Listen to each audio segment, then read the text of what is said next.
270장, 통일찬송가 214장입니다. 찬송가 270장입니다.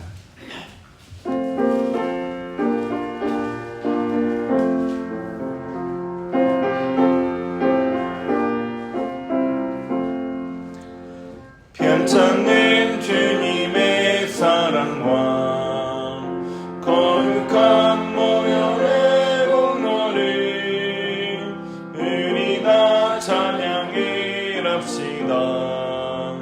주님을 만나볼 때까지 예수는 우리를 깨끗게 하시는 주시니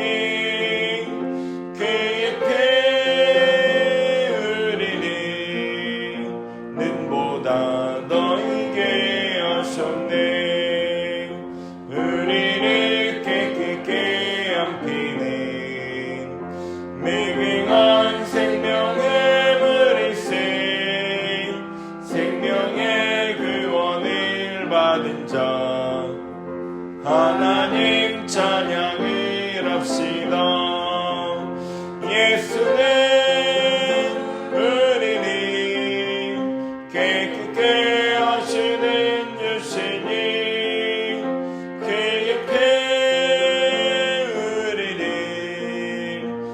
보다 너희게 하셨네. 주님의 거룩한 보혈에 날마다 힘으로 간증해 담대히 싸우며 나가세. 천국에 들어갈 때까지 예수는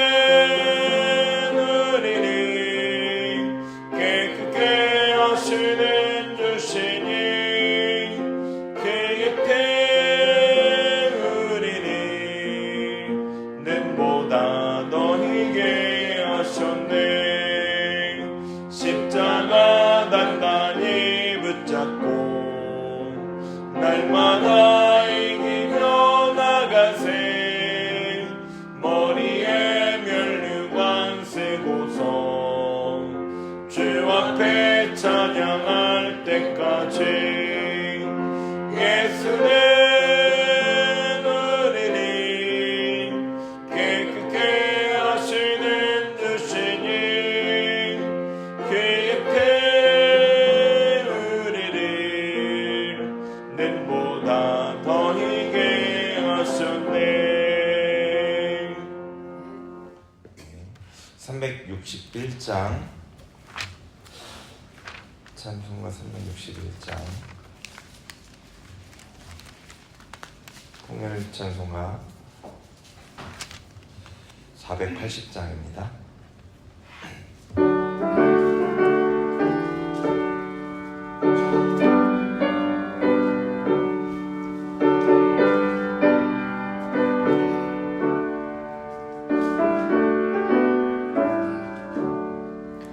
기도하는 이 시간 주께 무릎 꿇고 우리 구세주 앞에 다 나아가네.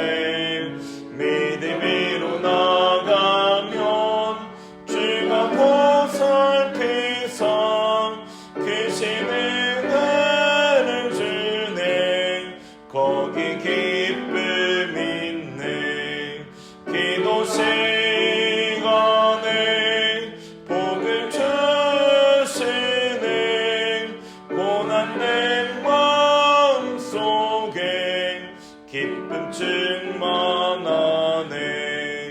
기도하는 이 시간 주가 곁에 오사 인자하신 얼굴로 귀 기울이네. 우리 마음 메우고 주를 의지하면 크신 은혜를 주네. 거기 기쁨 있네. 기도 시간에 복을 주시는 고난된 마음속 기쁨 충만하네. 기도하는 이 시간 주께 헛되어서 은밀하게 구할 때 곧 응답받네. 잘못된 거다 되면 책임해 여기서 계시는 나를 주네. 거기 기쁨 있네. 기도 시간에 복을 주시네. 고난 내 마음속에 기쁨 충만하네. 기도하는 이 시간 주를 의지하고 계시는 나면 꼭 받으리라.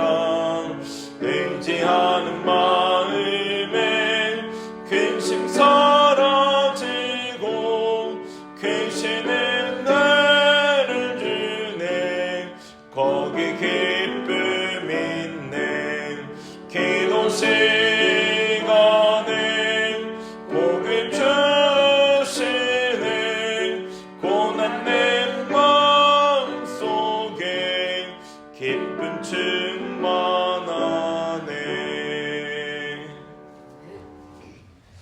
오늘 우리에게 주신 하나님의 말씀은 에스겔 11장입니다.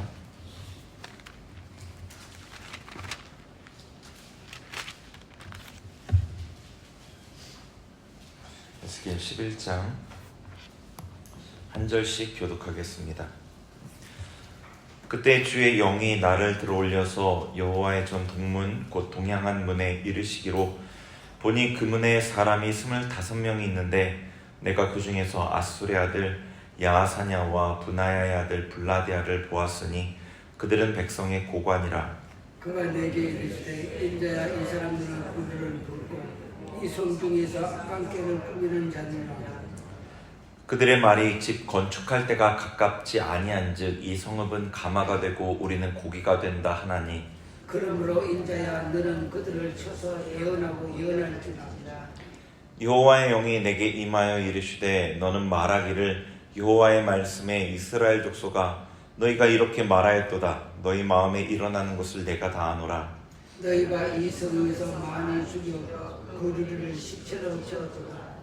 그러므로 주 여호와께서 이같이 말씀하셨느니라. 이 성읍 중에서 너희가 죽인 시체는 그 고기요, 이 성읍은 그 가마인데 너희는 그 가운데에서 끌려 나오리라. 나 주 여호와가 말하노라. 너희가 칼을 들여하니 배가 칼로 너희에게 이르게 하고 너희를 그 성읍 가운데에서 끌어내어 타국이 내 손에 넘겨 너희에게 벌을 내리리니, 너희가 칼에 엎드려질 것이다. 내가 이스라엘 변경에서 너희를 심판하리니 너희는 내가 여호와인 줄을 알리라. 이 성읍은 너희 가마가 되지 아니하고 너희는 그 가운데에 고기가 되지 아니할지라. 내가 너희를 이스라엘 변경에서 심판하리니 너희는 내가 여호와인 줄을 알리라. 너희가 내 규례를 행하지 아니하며 규례를 지키지 아니하고 너희 사방에 있는 이방인의 규례대로 행하였느니라 하셨다 하라. 이에 내가 예언할 때에 분하야의 아들 블라다가 죽기로 내가 엎드려 큰 소리로 부르짖어 이르되, 오호라 주 여호와여, 이스라엘의 남은 자를 다 멸절하고자 하시나이까 하니라. 여호와의 말씀이 내게 임하여 이르시되, 인자야, 예루살렘 주민이 내 형제 곧 내 형제와 친척과 온 이스라엘 족속을 향하여 이르기를, 너희는 여호와에게서 멀리 떠나라. 이 땅은 우리에게 주어 기업이 되게 하신 것이라 하였나니, 그런즉 너는 말하기를, 주 여호와의 말씀에 내가 비록 그들을 멀리 이방인 가운데 쫓아내어 여러 나라에 흩었으나 그들이 도달한 나라들에서 내가 잠깐 그들에게 성수가 되리라 하셨다 하고, 너는 또 말하기를, 주 여호와의 말씀에 내가 너희를 만민 가운데에서 모으며 너희를 흩은 여러 나라 가운데에서 모아내고 이스라엘 땅을 너희에게 주리라 하셨다 하라.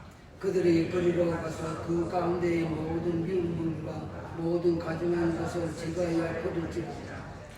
내가 그들에게 한 마음을 주고 그 속에 새 영을 주며 그 몸에 돌 같은 마음을 제거하고 살처럼 부드러운 마음을 주어 내 윤리를 따르며 내 규례를 지켜 행하여 그들은 내 백성이 되고 나는 그들의 하나님이 되리라.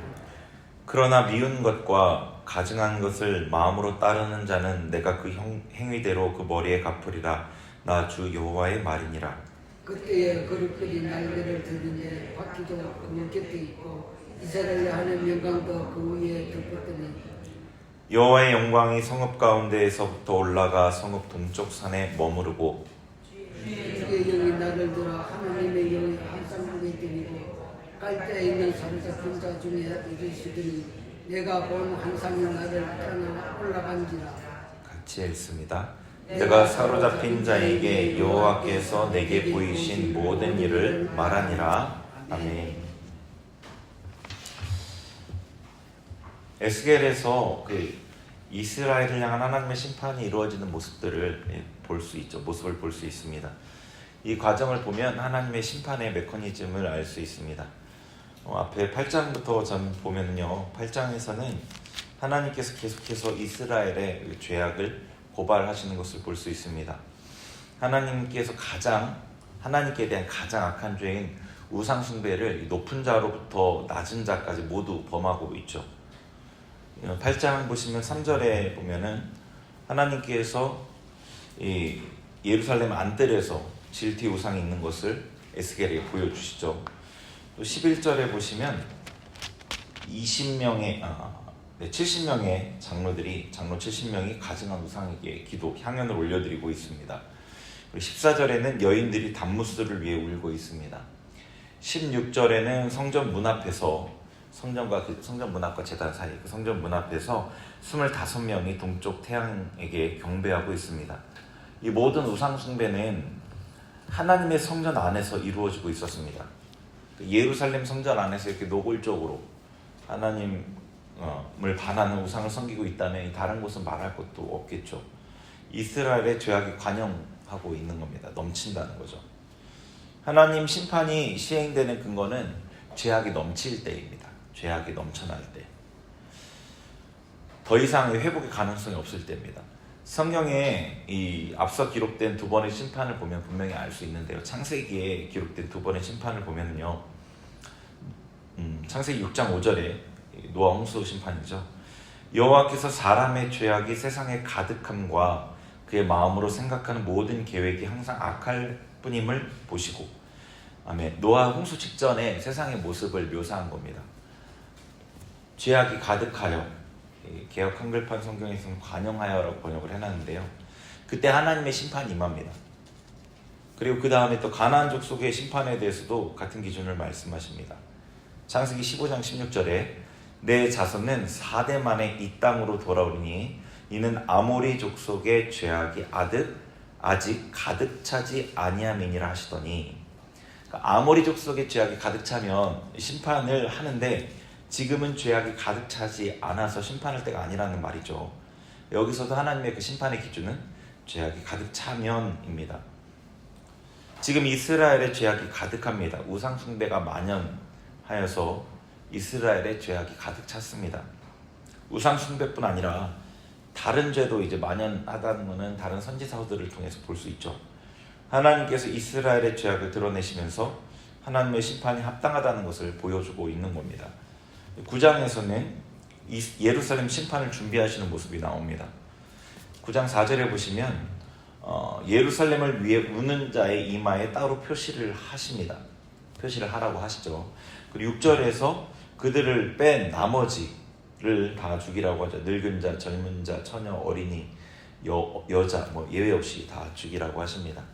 그리고 그 심판의 시작은 하나님의 성소에서부터 시작을 하고 늙은 자로부터 심판을 하라고 하십니다. 이 늙은 자는 난회주에 보면은 장로라고 되어 있죠. 또는 장로. 그러니까 이 이스라엘 공동체에서 높은 위치에 있는 사람들입니다. 11절에 그룹 하나죠. 한 명이라고 해야 될까요? 11절에 보면은 그룹이 하나님께 심판을 시행할 준비를 마친 것을 이제 보고하죠. 이마에 다 표시를 했다고 보고합니다. 이제 정말 심판이 임박한 겁니다. 10장에서는 2절에 보시면 이 하나님의 진노, 심판을 의미하는 숯불을 이 천사에게 받아서 이스라엘 성읍 위에 뿌리라고 하십니다. 이제 주체는 아까 이마에 표시한 그 그룹입니다. 7절에 보면은 하나님의 명령대로 이 심판을 준비한 천사가, 이마에 표시한 그 천사가 하나님의 진노를 의미하는 숯불을 받아 가지고 나가는 거죠. 이 심판이 곧 완전히 시행되기 직전입니다. 그런데 이 이스라엘에 사는 이들은 하나님의 심판이 가까이 온 것을 전혀 알지 못하죠. 18절에 하나님의 영광이 성전을 떠나기 시작합니다. 성전 문지방을 떠나서 동문까지 나가서 머무시는 거죠. 동문, 성전의 동문까지 하나님의 영광이 지금 나갔습니다. 11장에는 하나님의 심판, 오늘 읽은 말씀에는 하나님의 심판을 확증하시는 거죠. 이스라엘의 완악함에 대해 하나님이 반드시 심판하겠다고 다시 확인하시는 겁니다. 그리고 14에서 21절에 보면은 하나님의 심판의 목적을 말씀해 주시죠. 그래서 16절에 보시면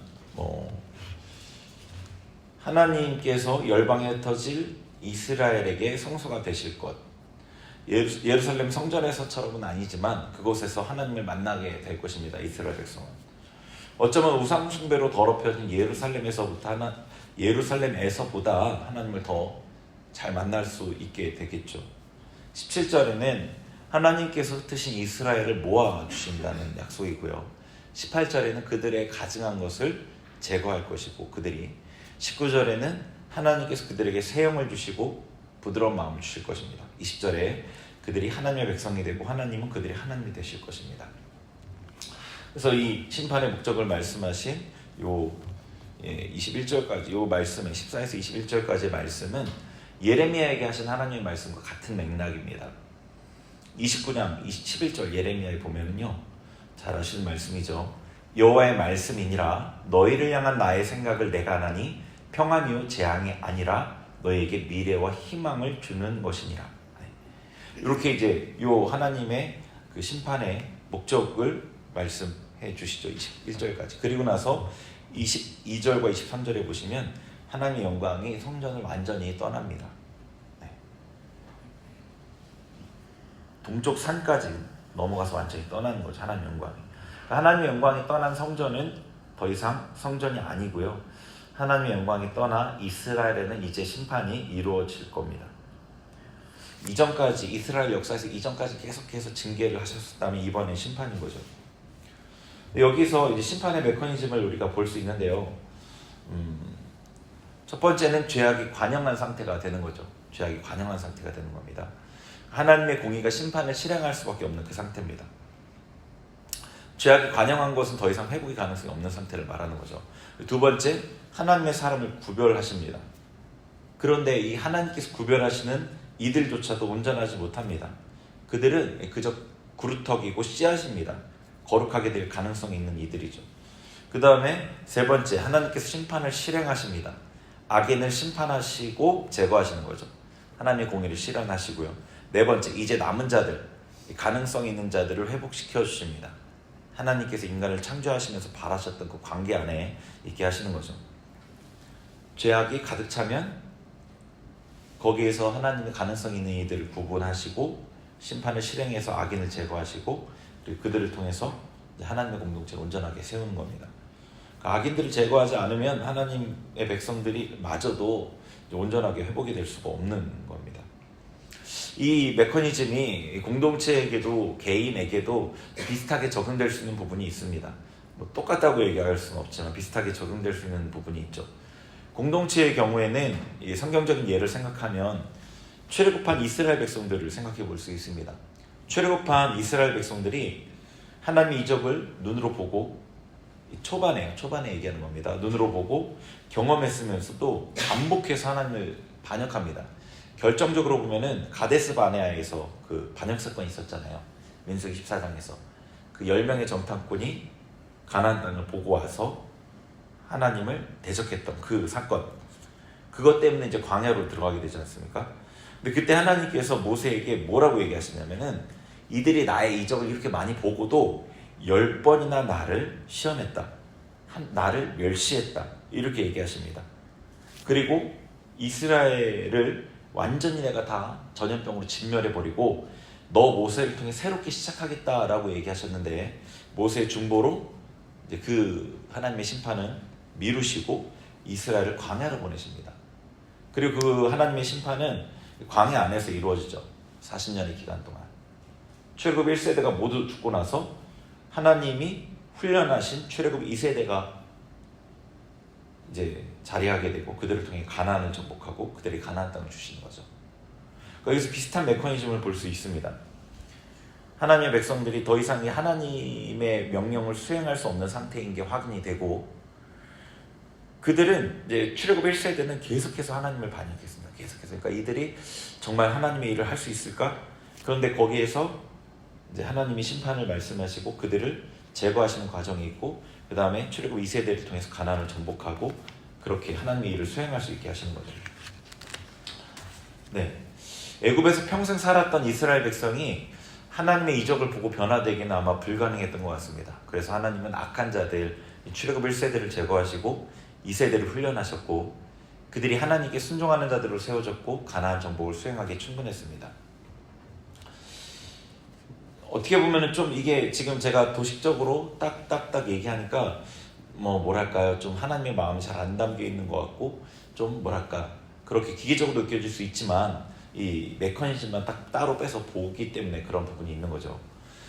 여기서 우리가 이런 결론을 생각해 볼 수 있겠습니다. 어떤 공동체가 하나님의 뜻을 수행하기에 합당하게 되기 위해서는 하나님의 이 어떤 뭐랄까요, 거룩해 되는 심판의 과정이라고 할까요? 거쳐야 한다는 것을 생각해 볼 수 있겠죠. 에스겔에서처럼 철저한 심판은 물론 아니겠지만 그러나 고통의 시간을 지나야 되고 그것을 통해서 하나님의 사람들이 세워지고 공동체가 새로워지고 공동체가 하나님의 뜻을 행하기 합당한 모습으로 변화되는 그 과정이 있어야 되는 것을 생각해 볼 수 있겠죠. 개인에게도 비슷하게 생각해 볼 수 있습니다. 베드로전서 4장 1절과 2절에 보면은 이런 말씀이 있습니다. 그리스도께서 이미 육체의 고난을 받으셨으니 너희도 같은 마음으로 갑옷을 삼으라. 이는 육체의 고난을 받은 자는 죄를 그쳤으니 그 후로는 다시 사람의 정욕을 따르지 않고 하나님의 뜻을 따라 육체의 남은 때를 살게 하려 함이라. 아멘. 자, 여기 보면은 육체의 고난이 있는 사람들에게 예수님을 생각하면서 잘 참으라고 합니다. 잘 참으라고 합니다. 마음을 지키면서 갑옷을 삼고. 그런데 그 육체의 고난을 통해서 어떻게 되냐면 그 후로는 사람의 정욕을 따르지 않고 하나님의 뜻을 따라 살게 하기 위함이다 라고 얘기하십니다. 하나님 목적에 대한 얘기죠. 그러니까 이 고난을 통해서 정욕이 제거되고 하나님의 뜻을 따라 살 수 있기에 충분하게 된다는 거죠. 그러니까 이거는 성경이 반복되어서 나타나는 주제잖아요. 고난당하는 것이 내게 유익이라 내가 주의 율례를 배우게 됐다. 굉장히 반복해서 나타나는 주제입니다. 욥기에도 보면 욥이 환난을 당하고 하나님께 회개하고 온전히 회복되는 모습, 이런 식으로 반복되는 주제이거든요. 그러니까 개인에게 어떤 죄된 모습 때문에 환난이 임하게 됩니다. 고통 가운데 연단이 되어서 죄악이 제거가 됩니다. 하나님의 손길 아래 회복되어서 믿음의 사람이 됩니다. 네, 이런 메커니즘을 생각해 볼 수 있는 거죠. 심판이라는 이 단어가 좀 쉽게 사용하기는 좀 어렵지만 공동체나 개인에게 임하는 이 고난을 의롭게 하시는 회복을 위한 하나님의 손길이라고 할 때, 그렇게 하나님의 손길, 회복을 위한 하나님의 손길, 의롭게 하시는 하나님의 손길이라고 할 때 좀 회복 이전에 죄가 제거되는 그 과정을 넓은 의미에서 심판이라고 말해 볼 수 있겠죠.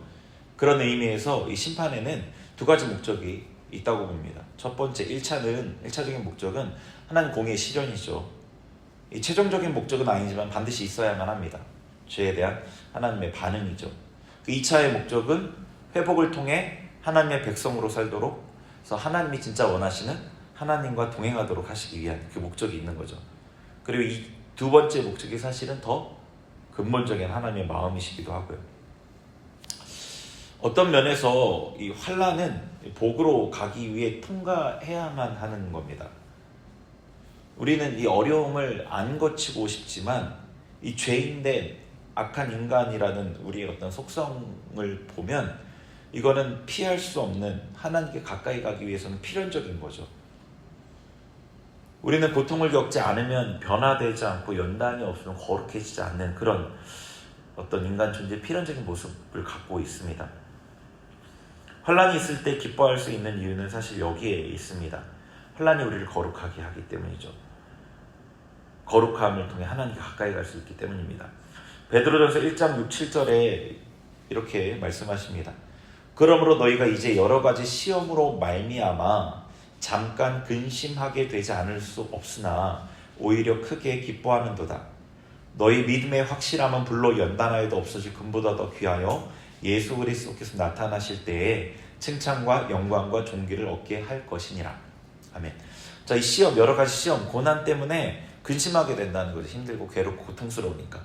근데 오히려 기뻐하게 된다는 거죠. 이 영적 눈이 열리면서 기뻐하게 된다는 겁니다. 왜냐하면 믿음이 연단되어지니까. 그래서 칭찬과 영광과 존귀를 얻을 수 있는 그런 모습으로 우리를 변화시켜 주실 거니까, 이 연단이.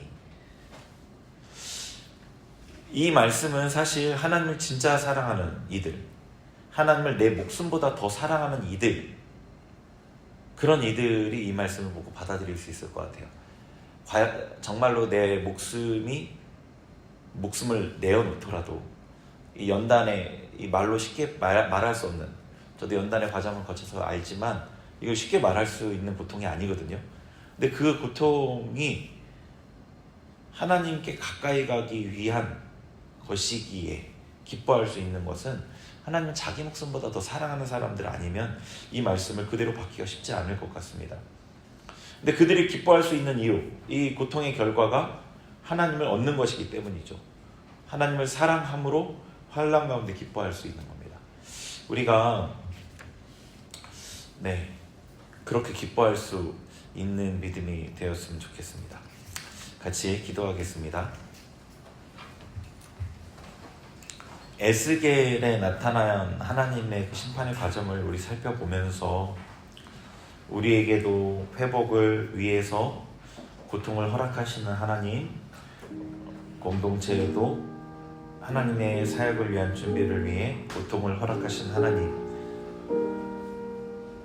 죄를 제거하시면서 하나님의 그 거룩한 사람들을 위해 그 일을 행하시지만, 또 한편으로는 그 일을 행하는 것이 고통스러우시기에 또 아파하신 하나님도 있으시죠. 근데 결국 우리에게 가장 좋은 것, 하나님을 주시기 위한 그 과정이기에 우리에게 행하신 하나님, 우리가 그 하나님의 마음을 좀 보았으면 좋겠고요. 우리의 삶에 어떤 어려운 고난, 그 환난의 때가 있을 때가 있잖아요. 그때 하나님의 그 마음, 하나님의 진짜 의중을 들여보면서 기뻐할 수 있기를, 그런 믿음이 될 수 있기를 그렇게 기도했으면 좋겠습니다. 우리 같이 기도합니다. 하나님 아버지, 감사합니다. 주님께서 이스라엘에게 행하시는 이 심판의 과정을 통해서 하나님의 마음을 돌아봅니다. 하나님, 진정 이스라엘 백성을 온전히 회복하여서 하나님의 뜻을 행할 그런 이들로 준비하기 위해, 또 하나님께 더 가까이 다가올 수 있게 하나님과 함께 살 수 있는 이들로 준비하기 위해 그들에게 행하신 하나님의 손길을 봅니다.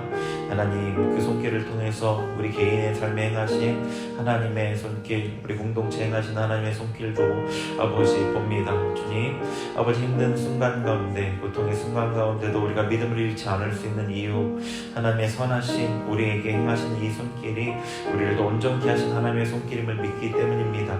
우리에게 그 믿음을 허락하여 주옵소서. 오히려 기뻐할 수 있는 믿음을 허락하여 주옵소서. 우리의 눈을 열어주셔서 하나님으로 인해 우리가 오히려 기뻐할 수 있는 그런 믿음이 되게 하시고, 그리하여서 우리의 믿음이 정금같이 되게 하시고, 하나님을 가까이 할 수 있게 하시고, 하나님을 친밀하게 아버지 경험하게 하시고, 그 무엇보다 하나님을 얻기를 귀히 여기는 그런 믿음을 되게 하여 주옵소서. 하나님의 손길에 감사하는 믿음 되게 하여 주옵소서. 우리 계속해서 국내외 선교지와 북한 땅을 위해서, 북한 선교를 위해서 같이 기도하겠습니다. 기도합니다. 하나님 아버지, 주님, 국내외 선교지를 위해 기도합니다.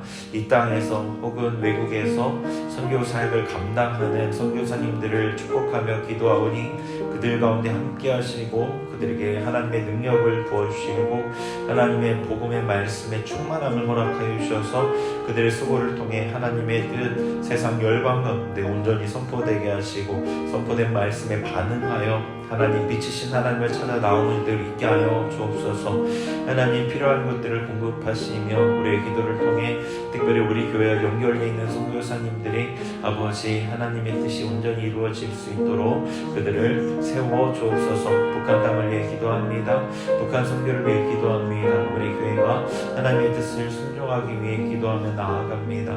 하나님 북한에 고통받고 있는 우리 믿음의 형제 자매들 기억하여 주시고 우리의 기도를 통해 그들에게 하나님의 뜻, 하나님의 공급함, 하나님의 보호하심이 온전히 이루어지게 하여 주옵소서. 이 한반도가 한민족으로서 다시금 하나되어서 하나님의 뜻을 이루는 그런 귀한 나라 되게 하여 주옵소서. 하나님